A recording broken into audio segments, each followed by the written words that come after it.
Welcome back to the Pomona Promise Network Podcast. My name is Andrew Quinones, and today is Thursday, May 23rd, 2023.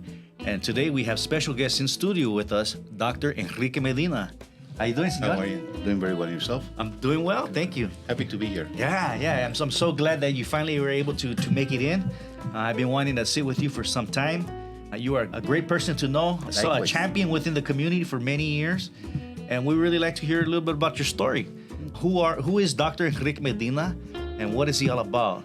So as we share with our audience, I've known Dr. Enrique Medina for, I want to say, like 2 decades, I think, at least 20 years now. Yes, that's right. I just turned 47 years old. Can you believe that? I still thought you were 27. Yeah, right. That time flies. I'm guessing we probably met when I was in my mid-20s, and I've always looked up to you. Thank you. I think you're a man of integrity, and you've always had a good spirit to you.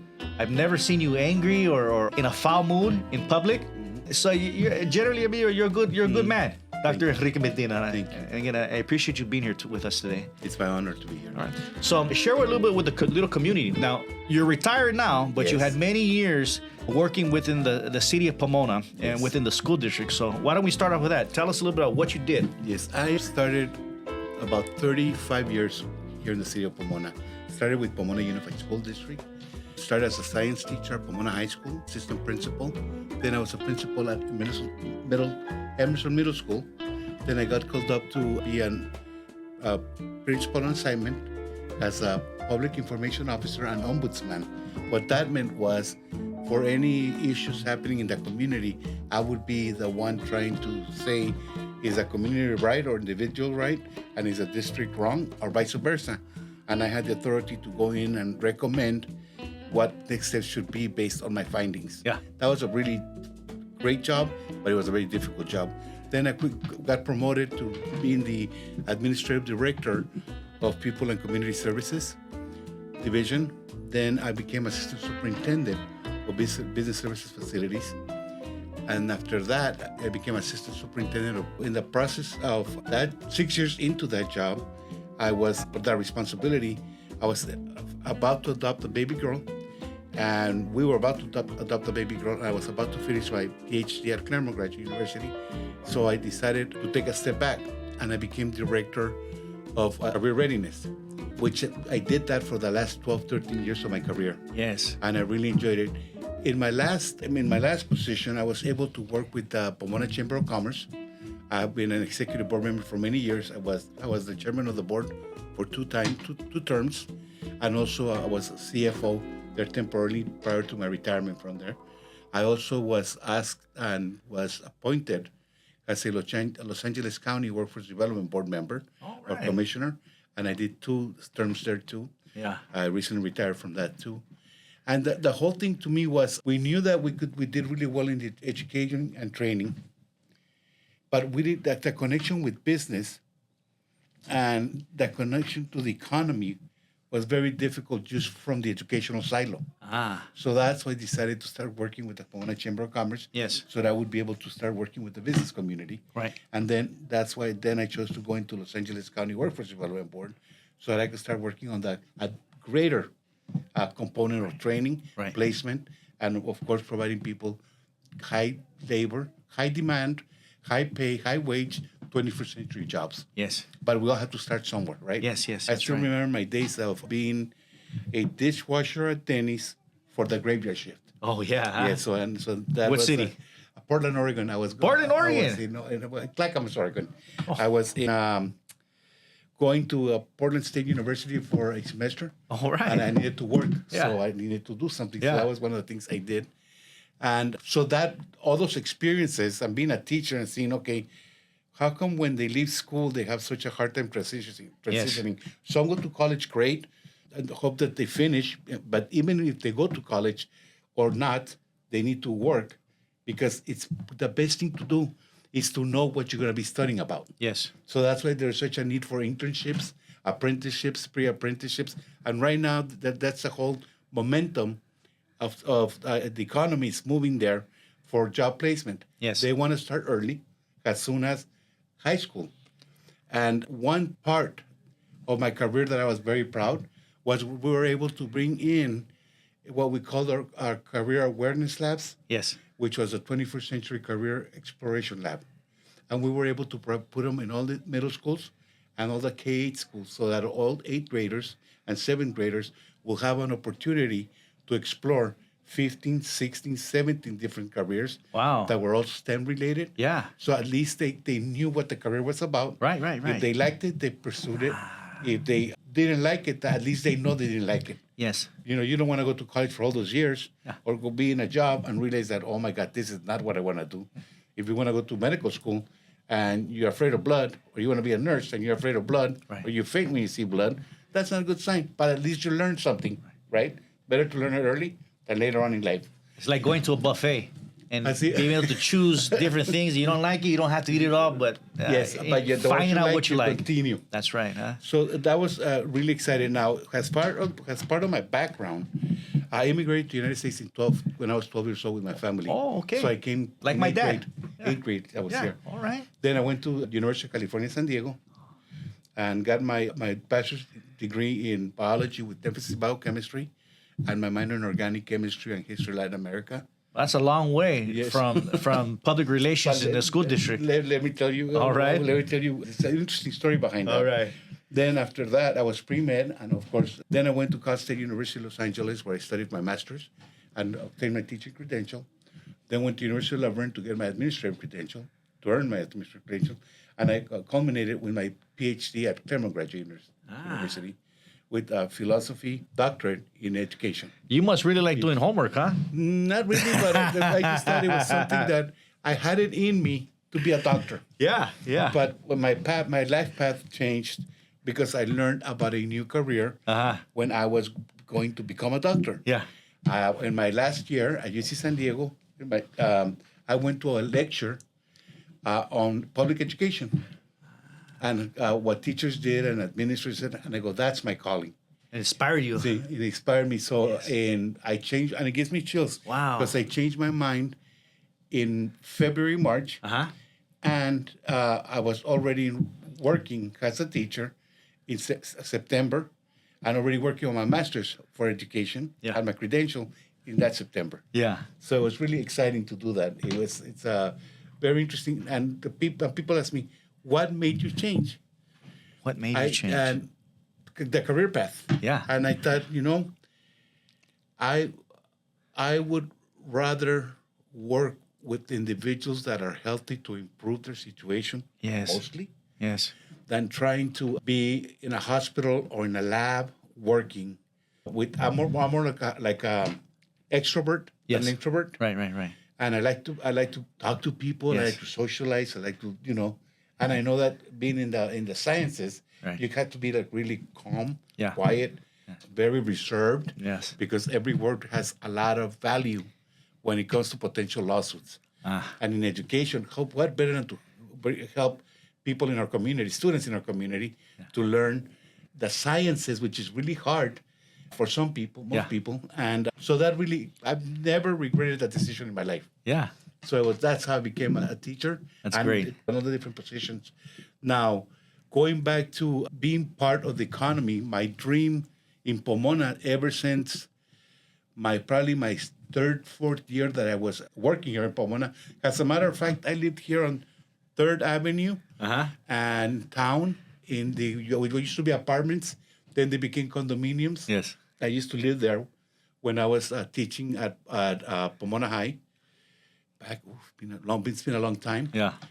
And I realized that one of my callings, in addition to helping students and educating students, was to help the community break the cycle of poverty. Yes. And so, what better way to break the cycle of poverty than train the adults and youth to be able to enter a world of employment that is high demand, Yes. high wage, and 21st century, so they could be ready for it. Yes. So that's, in essence, why I did all that I did over those years. There's a quote that I like to say, that I like to hear, and I like to say that skills pay the bills. That's right. Yeah. And we can't just have one skill or two skill. We have to have plenty of skills in this 21st century, right? And Yes. we got plenty of bills. Not only that, we also have all the different changes that are happening. Yeah. Right now, there are so many people working in positions that they don't even have a name for the position yet. Wow. Especially in the tech industry. Yeah. Right. And there's a big issue with that. So I'm trying to figure out what do we call it, et cetera. And of course, this is the first time in modern history that I'm aware of that you have 1.5 jobs for every one unemployed individual. Wow. Before, it used to be the other way around. Yeah. There were two individuals per job. Yeah. So now there's an abundance of jobs.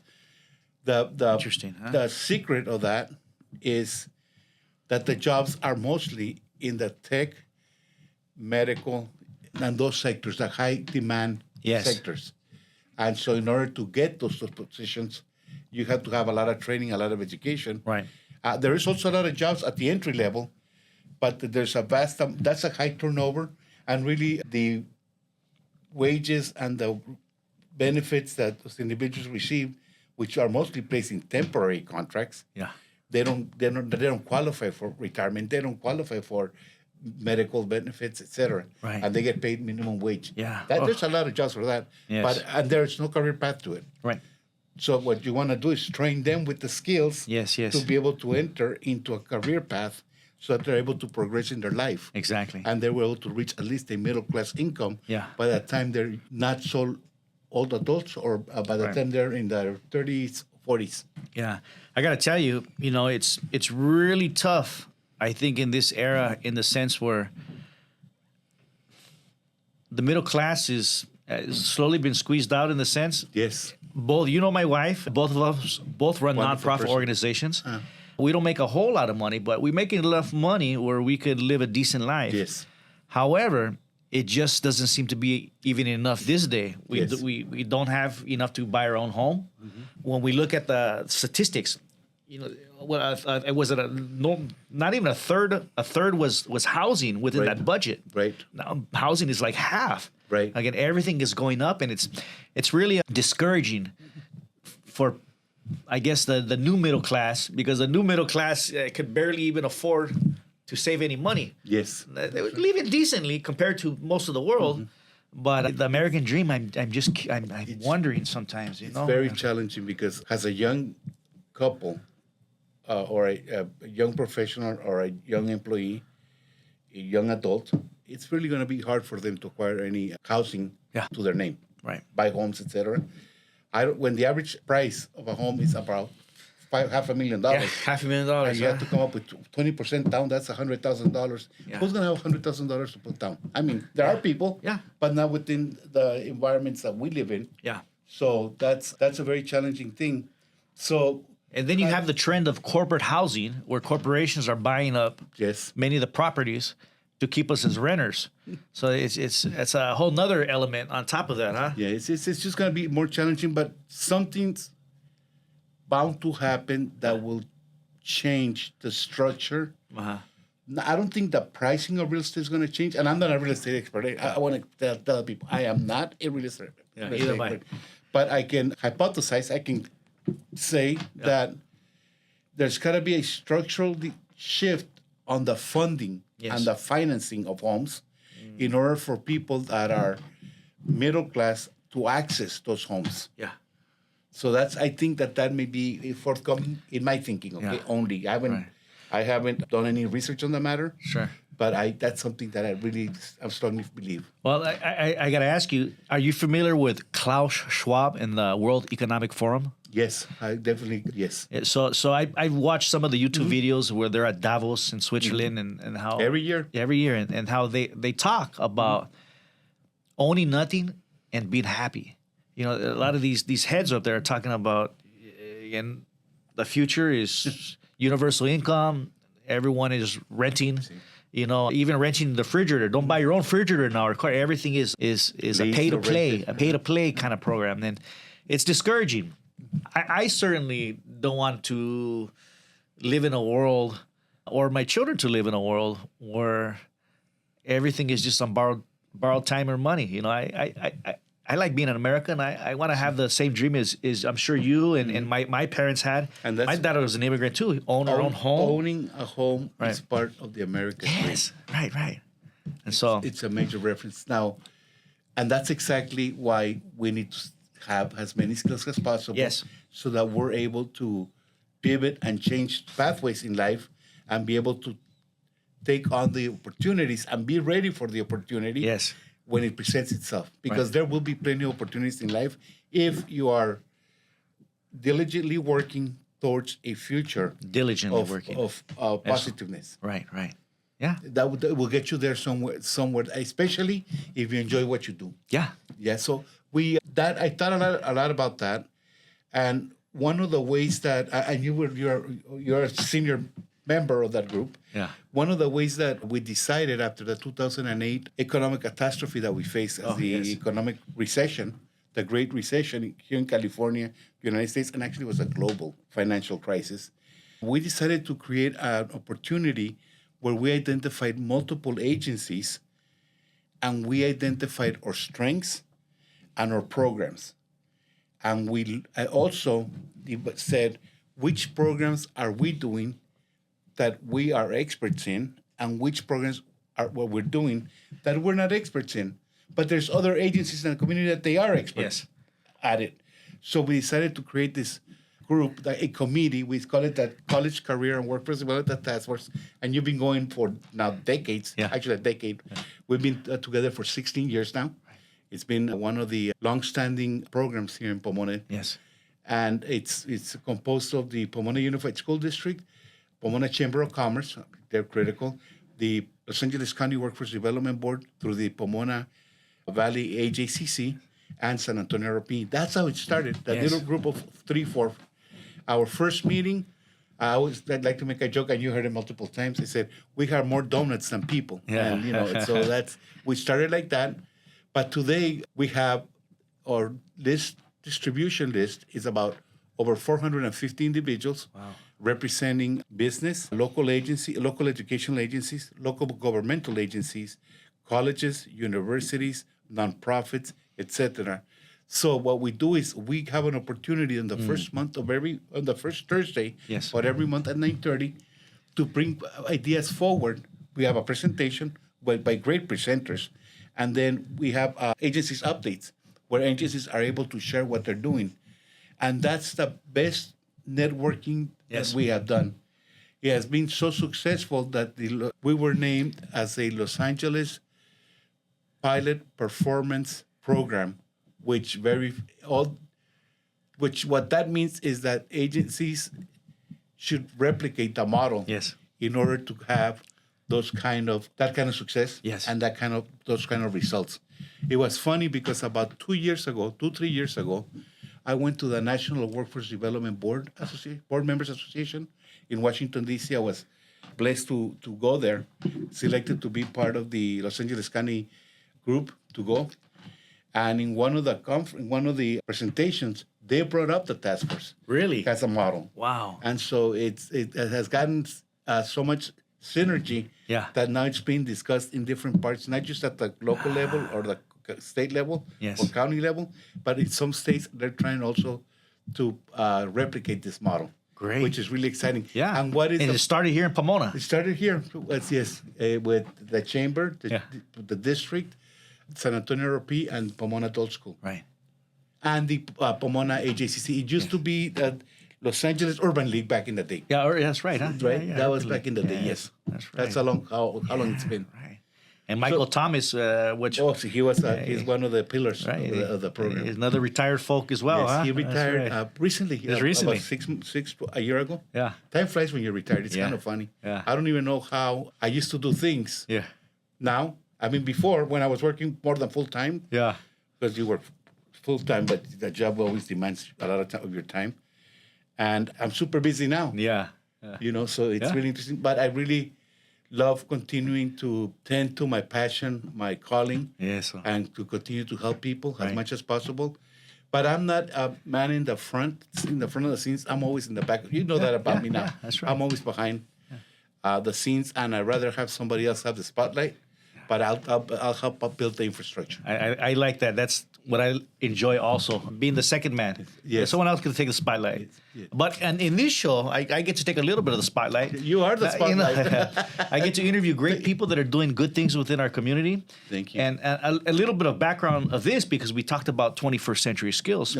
I happened to get a grant from the, let's see, I'm going to make sure I get it right, the Golden State Environmental Justice Alliance. Congratulations. Yeah, the GSEJA. Wow. So, and this was to help build 21st century skills with transitional age youth that I work with here in the community. And so at one point during the pandemic, when I was binging on YouTube and seeing the people doing the podcasts and things of that nature, I started thinking, I think I could do something like this. You're doing it. Right. And by the blessings of God, a grant opportunity came my way that allowed me to, purchase some cameras and things of that nature. And then I started recruiting some youth, and we started running out into the community and taking pictures and interviews and video and putting it together to make highlight reels of positive things happening within our community. And I just thought, this is a great auxiliary 21st century skill that I can share with young people, or they could have a job, but a side job, like somebody does wedding photos for wedding, where they're doing multimedia stuff, helping organizations that may not be so savvy, but in order to communicate effectively in this new age, we have to be on social media platforms. Believe me, being that the backbone of the economy is the family-owned business, the small business, then they do need this help greatly. Yes, that's right. Because they're more focused on the delivery of the product that they're trying to get to, right, versus trying to set up all this stuff in the back because they don't have time. Yeah, that's right. Right. So I've been kind of brainstorming. One of the next things that I'd like to get into within what we're doing, I've been highlighting individuals like yourself and people that are doing good things in the community, but I really want to start a program like Hugh Hausner and California Gold, where I could take a couple of youngsters and we could start visiting businesses that work with the Chamber of Commerce, the mom and pop businesses, and where they don't have to pay anything, but perhaps we got some type of grant or funding where we could start spotlighting these little mom and pop businesses and make little videos for them to really bring attention to the business. Help them build their website. That's right.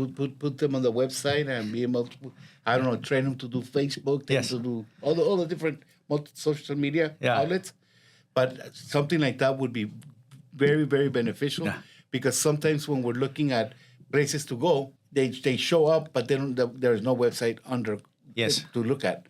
The Pomona Chamber of Commerce has been trained to do a great job. They did a pilot program during the pandemic in which they went around and identified all of the restaurants in the city of Pomona. And so you're able to go to the Pomona Chamber of Commerce website, click there, and it will list all the different restaurants and the specialties, what they do. Yes. And so that's something that really benefited. Yeah. But you will take it one step further if you're able to attach. Yeah, where they click that restaurant and then they see the owner. Hi, my name is Jose, and I am over here at Preciado Tires. Yes. So that would be kind of nice. I think people really like stories. Oh yes, we love them. I mean, we get absorbed by them. Yes. Instead of And many of the restaurants that I've eaten here in Pomona, for give me a second, especially for marketing purposes. Yeah, that's right.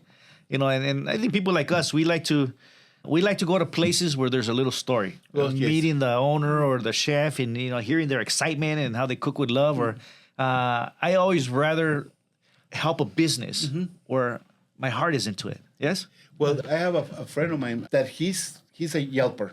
He recently retired and he wanted to do something. So what he does is he goes to restaurants and reviews them and puts them on Yelp. Oh, okay. All right. So that's similar, but it's through Yelp. He's providing all the recommendations, the story behind the restaurant, etc. Right. So that's something that I found really interesting because I went to a place to eat birria. Go figure, right? And I said, you know what? I'm going to try it. Why not? Let's see. And I did it, and I got a thank you from multiple people about it. Like, okay. Yeah. I only did one. Yeah. I wanted to see what it looked like. That's right. See. So, I think that would be an amazing. Yeah. Maybe there's a grant in that. That's right. Because like you said, nothing more than 10 years ago, this job was not even on the radar. Right. And now it's Look at the cell phone. It's our third arm now. Yeah. We can't live without them. Yes. And I think I heard in National Public Radio that in the year 2013, 50% of all adults in the United States had a cell phone. Yeah. 2013. Now, Right. I bet you it's more than 90%. Well, I mean, if I go down Holt Avenue, I still see one of those little pop-up tents where they give out government cell phones for free. Yes. So if you don't have one, there's not even an excuse to not have It's one probably nowadays. because you lost it. Right, exactly, yeah. So within your work, the many years working with job development in the task force, what are some of the things that you've seen in trends that have really changed? In the sense where I'm thinking about, for many years, education pushed out college placement. But it seems that now we're missing a lot of plumbers and electricians. Yes. So can you, through zooming out and looking at your career for the past 10, 15 years, what trends have you seen that have changed? Over 33 years. Yeah, over 33 years. 35 now because I've been retired 2 years. Because again, when you were growing up, college was the answer. Yes. Yes. But we did take auto shop, wood shop, Yeah, etc. right. Here in Pomona, over the last decade and a half, what I have seen in the educational system primarily has been that we had a robust program that provided academic and technical, what we used to call vocational programs. Yes. And other programs, of course, vocational, visual and performing arts, etc. But then we had a shift in the late 90s, early 2000s under No Child Left Behind and under the California High School Exit Exam that really, and the Academic Performance Index, that really shifted education in becoming academic and support to academics minus technical or vocational. Yeah. So a lot of your wood shops, machine shops, business classes, a lot of your all of the different classes in that sector were eliminated or greatly reduced because a lot of our students had to take English and English support, math and math support. So 2 of their elective opportunities became a part of academic support. Interesting. Not technical and vocational like we're seeing today. Now, let's fast forward from late 90s to 2000s into the 2013, 2014, 2015, pre-pandemic, post-pandemic era. They're beginning to realize, wait a minute, how come when somebody comes to my doorbell to fix my electrical, the first thing, they before they ring the doorbell, it's already $150. And that's without even looking at the issue. And every time they fix something small, they live with at least $350, and that's like a base number. That's a basic number.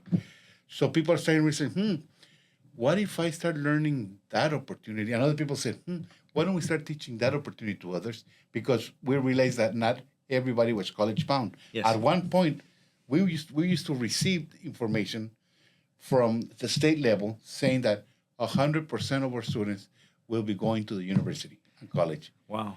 And that's impossible because some people don't really want to go to college. And you can't blame them. What if I want to go to the military?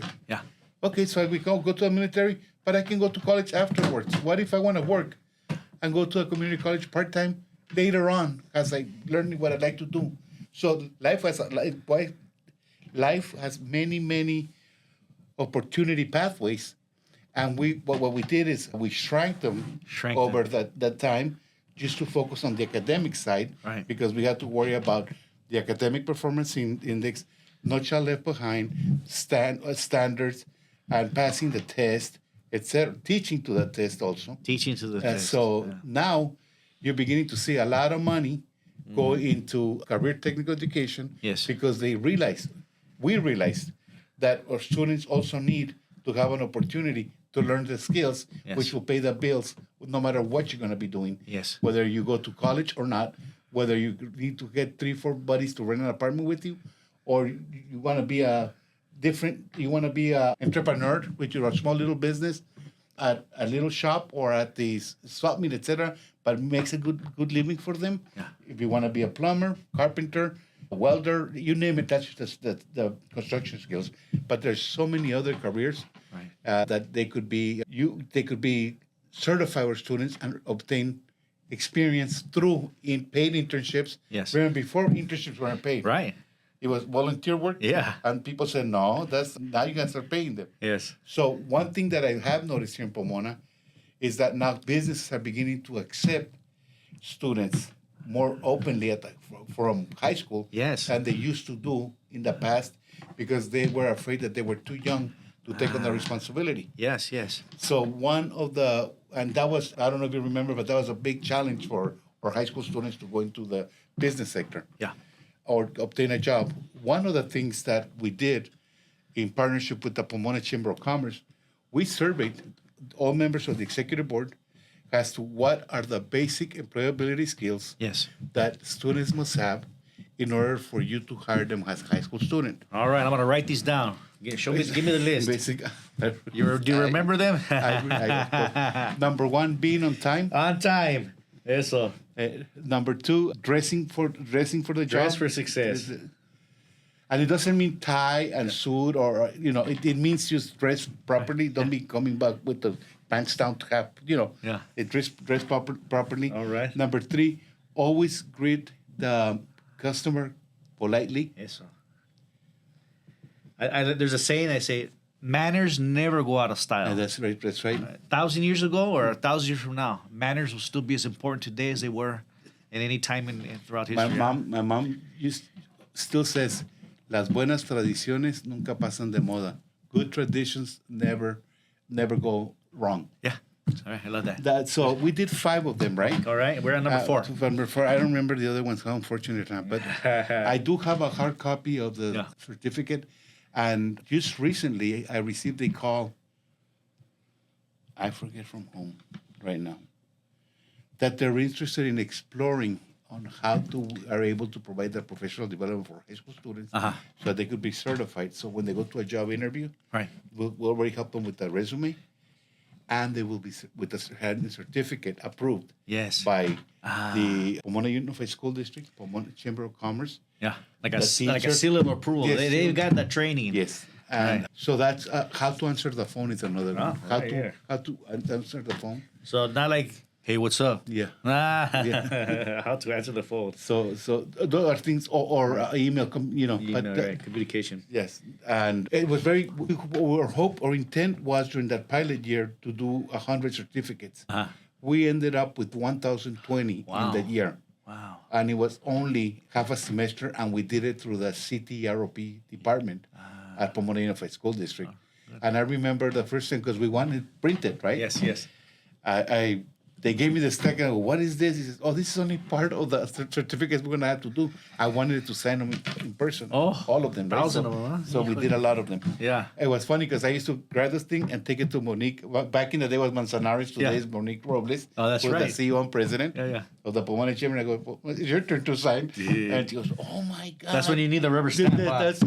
But the stamp takes away from the... That's right. But the electric signature is different. Already. Yeah. And I have a story about electric signatures. Okay. During the pandemic, remember we couldn't be in person. Yeah. We couldn't. You had that pen. We had to put it to be disinfected, etc. We couldn't share pens and other things. Right. So, in the ed code for a work experience and work permit, you have to have a work permit application signed by all the individuals, so that they're able to place that student into the job so they could receive 5 elective credits. Yes. If they take the work experience class. So check this out. They're getting elective credits. They got a job. Right. They're getting paid, and they're getting experience. And we took it one step further. We actually articulated with Rio Hondo College, so they get college credits. Wow. If they complete the project that they're asked for in their career, in their work experience class. Yeah. So we said, well, this is impossible. We used to provide about 70 to 80 work experience permits a year. Yeah. And it was mostly because of the fair, to be honest with you. And we decided that, we need to work with the state and make sure that they allow us to do electronic signatures during the pandemic. So Ms. Monique Cardenas at the CTRP, she's part of the task force. She's a pillar of the task force also. Decided to move that forward. And we received a letter saying that, yes, let's try that. So we went from 70 to 80 students during the second year of before the pandemic. The second year, third year of the pandemic, we were doing 708. It's over 700. Yeah. Work permits. Yeah. But everything, the key was, it was all streamlining, huh? You're the employer. Yeah. I'm the student. You sign it. You fill it out. You sign it. You send it to the office. The office sends it to the student. The student, the parents, they sign it. Yeah. They send it back to the office, complete it. We register it, and then we send it back to the employee and the student with the work permit. Yeah. Everything was online. That's good. Much easier, huh? Much easier. And not only that, it skyrocketed. Yeah. Remember, because a lot of our kids, a lot of our students, high school students, became the primary income earners of the home. Right. Because a lot of our parents in our community work in the leisure industry. Yeah. That's In right. hotels, and restaurants, closing everything down. And So- that's right, huh? So they became Interesting. and so that I think that had to do a lot with the skyrocketing. Yeah. But it has sustained over time. Yes. And it's really good that having innovative people that are willing to explore different Yes, avenues. and put the effort, because it's a lot of work. Yeah. Oh, yeah, I can imagine. Bureaucracy is a lot of work, huh? Yes, the red tapes. Red tape. One thing I've learned about growing up that is most, I think, sometimes I guess frustrating is the word risk management. Uh-huh. You know, when you're little, everything's a risk. But when you get older, you have to manage all the risks, the what ifs, right? How would we ever learn to ride a bike, or Right. swim, God forbid? Yeah. Exactly, That's right. Híjole. And well, we're going to take a quick little break, and when we come back, we'll learn more about what Dr. Enrique Medina is doing nowadays with his life. Oh, good, excellent. All right. Okay. So, Pomona, we'll see you in just a minute. Hey, thanks for tuning in to the Pomona Promise Network Podcast. Today's episode was brought to you with the support of the Southern California Service Corps at the Positive Pomona Production Studio in downtown Pomona. Okay, Pomona, welcome back. My name is Andrew Quinones, and I'm your host of the Pomona Promise Network Podcast. And today we have special guest in studio, Dr. Enrique Medina. Now, Dr. Medina is now retired, and we're going to learn a little bit more about what does retirement hold for someone like a busy person like you. One of the first and foremost, retirement has met and exceeded all my expectations. Huh? So I'm really excited to be retired. I retired 2 years ago, actually a little bit less than 2 years ago, on June 30th, 2022. Not that I remember, was for one of the July 1st, 2022 was a really happy day of my life. But it was really interesting. And that was during the pandemic. That was right post-pandemic. Yeah, yes, okay. We still had some leftovers from the pandemic. Yes. And it was very challenging for me because of all the energy that I had created in my career. I was being pulled into different projects and programs. For example, I was a board member or board president for about 6-7 different. I was doing different national, state, county conferences, presenting at those. Yes. And so all of that continued. So I said, you know what? I'm not retired. I'm repurposed. Repurposed. Because and the reason why was because I had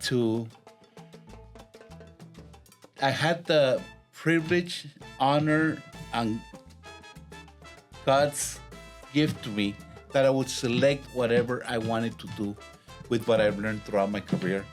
And that I focused on being able to work on projects that I really loved, enjoyed, and I knew had the highest impact because of the greatest need that our community and our schools needed. So I continued. I was repurposed. Instead of retired, I was probably 30 to 40% retired, 60 to 70% repurposed. And then I had a very serious medical incident a year and a half after I retired, a year and 3 months. And I think it was just all from all the stress that I had carried for all those years. Ooh. And thank God I survived it. And only God will pull me out of that one. And here I am today. I'm being able to selectively continue to further distill my attention to my calling and my passions in life. But right now, my number one priority is my health, my family, my spiritual life, and just taking care, moving in a positive environment as much as possible. That's what retirement that's what I've done. Yes. In my retirement under that short 21 months that I've been retired. So all your years of work, do you have any tips or tricks that you could give someone like me or someone younger than me that are going through this journey of life that could, again, the wisdom that you have now, what would you tell your younger self? After reflecting, because the one thing about retirement is you're able to reflect on your career more so than when you're in the career. Yeah. And one thing that I did realize about my professional growth and my personality and my style was that I was so involved doing the work that I forgot to stop and take a look at all of the work that I was doing. So I was just focusing on going straight forward on different projects. Yeah. But I really never looked at taking a deep breath and saying, slow down, look at what you're doing, look at what you're, take the time to smell the coffee. Yeah. I never did that because we were always busy. Interesting. I mean, at the high school as an assistant principal, I was there at 6:30 in the morning and sometimes left at 12 o'clock at night. Oof. And in some positions, I had to be at a school at a community event at 3:30, 4 o'clock in the morning that lasted for 1 or 2 days. So I had to be ready for all that. Yeah. But that's what I did. What I learned the most about myself, my work ethic, and how much I got involved in my projects that I really didn't take the time to fully enjoy them. Yes. Because I was so busy doing them. Yes. And that's the biggest contribution I could give to the next generation. Okay. Or to this generation, yes. the working generation, the middle-aged generation. Yeah. Those that are 10, 20 years away from retirement at 60, 65. Yes. 67 pretty soon already. That's me right there, huh? So that's pretty much, that's the number one great learning from my reflections. Yeah. Now, as you know, I'm an artist. I'm a muralist. Yes, you are. So one of the skills that I picked up being involved in the arts is a lot of times we're painting up close, but then we always need to take a step back to see the overall vision moving forward, and then so it's a lot of stepping back and moving in, stepping back and moving in. So I've made that a part of my life skills. That's right. You can get better than that. Yeah, because sometimes it's important. We get caught up very much in the thick of life, and there's so many things to do. Oh yes. Okay, so not only just at the professional level, also at the personal level. So you're being pulled in so many different directions. Yeah. So many different times, so many different projects. Right. And so you really don't take the time to reflect and enjoy the moment and be there at the present. Yes. Because you're always worried about the future. Right. And the future is not the present. Right. The present is the present. Yes. That's why they call it a gift. Yes. So right. that's what I learned from reflecting. Good. I mean, so far, I'm sure that in another year, 2 years, 3 years, I'll have more reflections on what I've done, or what I should have not done. Yeah. But right now, I know that I should have had more time to enjoy the fruits of the different projects. Because to me, it was just like, okay, got the infrastructure, we took care of it, done, next. Yeah. And it was just like going. Right. Right. And I think also made it harder for me because you probably know, if I got a phone call or an email or a text, I would have it returned by the same day. Yes, you're very good at that. Yes, it was. Right. If it's not, and my time was by 6 p.m. Right. So imagine all the emails that I got, all the calls, and all that. So that actually put an additional burden on my self-expectation. Yeah. So that's something that. So another skill for that list is follow up and follow through. Follow up and follow through. There you go. I gotta tell you, man, I'm not as good as you in following up and following through, in particular with emails. Oh, thank you. You know, gee whiz. I let my emails go for 2 or 3 days, and I have to tell people, hey, look, you're better off texting me. It's a new way of communicating. Yes. You want something from me right away? Text me. That's right. Because I don't go to my computer every day to check my emails. Not only that, you could be in a meeting. You could be do all sorts of different things that you won't be able to pick up the phone. Right. Or you're not gonna check your email. Yeah. Yeah, I used to check. I had my email on all the time at work. And when I was in the office, one time I had 2 monitors, so it's incredible with emails. Yeah. I was averaging anywhere between 180 to 200 emails a day. My goodness. In some of my positions. Yeah. And then today, I will check. As a matter of fact, yesterday I didn't open my computer. Uh-huh. But then you have a computer on your phone too, so it's kind of hard to tell. But my actual laptop. But this morning I was there first thing in the morning, taking care of everything. Yeah. To be sure that we were online. Yes. And meeting the demands. So, as you're in retirement, what are some of the things you look forward to these days? What are your highlights? Spending more time with my daughter. My daughter is a high school student. Now, you were talking a little bit earlier during the conversation. Did I hear something about adopting a child? Yes, actually, we have 2 children. Anthony, who's 26, and he's a senior at UCR. And Maya is actually, today was her last day as a sophomore in high school. Is that right? So she's going to be a junior in high school. So did you adopt 2 children? Yes, there were 2 foster adoptions. God bless you. No, I don't know if you know this, but I was orphaned at a young age. Oh, wow. Both my parents passed when I was just an infant. No, I did and not so know that. I had an aunt and uncle that took me in. So I always feel a special place in my heart for those who take on that responsibility of raising a child that is not necessarily their blood. But thank you for that. No, yes, both of them. And they're angels. They're angels, I call my son for fun sometimes my adult child. Yeah. That's okay. That's so. that dad being dad, Right. right? But yeah, being with my daughter, spending more time at home. Uh-huh. My wife works from home. Okay. And so I have an excuse not to be at home so much because that way I could leave her alone to do her work. Yeah. Because otherwise I'll be assuming that she's not at work, and so it's kind of not a good idea. And Both my parents are retired now, and I hear that my dad drives my mom crazy. Yeah, usually that's what. Yeah. Yeah, it's kind of interesting that's what people say. Yeah. I don't think I drove my wife crazy, but I knew that there was, there's a time when you say, I understand. Right. So for example, I have my daily walk. I go walking anywhere between 30 minutes to an hour every day That's during her work time. Right. I'm back to going to the golf course to practice. I can fully swing the golf club. Oh, really? I was finally cleared to go swimming, so I love to swim.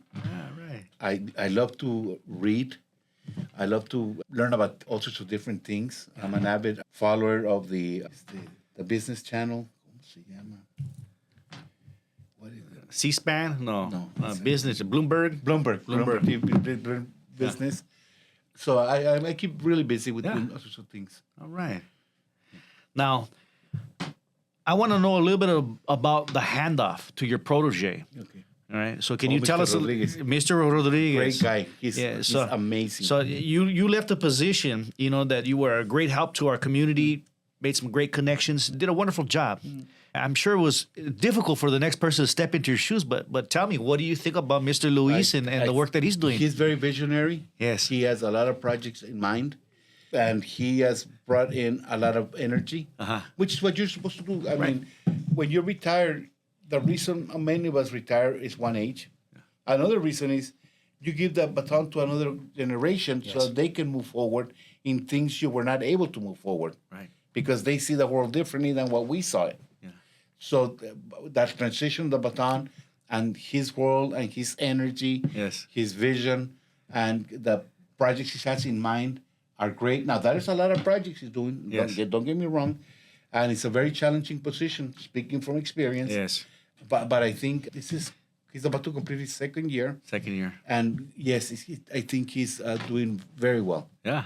Now, Luis and he's enjoying it too. That's it looks like he is. Yes. I still see him in the community, and I think he's in the right position. Yes. Right. Mm-hmm. And I met him late 90s, early 2000. I was doing gang intervention work, and he was working as a teacher aide at Park North. I remember that, yes. Yeah. Well, there's Mr. Chavez. That's Chavez. Right. Yeah, that's right. And Dr. Chavez is now the superintendent of Farmersville Unified School District. Is that right? Yes. All right. Small So world. it's small world. I like seeing the transition of people that I guess worked alongside. Because him and I almost kind of grew up together too. He was doing his work with youth in the district, and I was doing my work with the nonprofit, and now we're both like your age now. So, what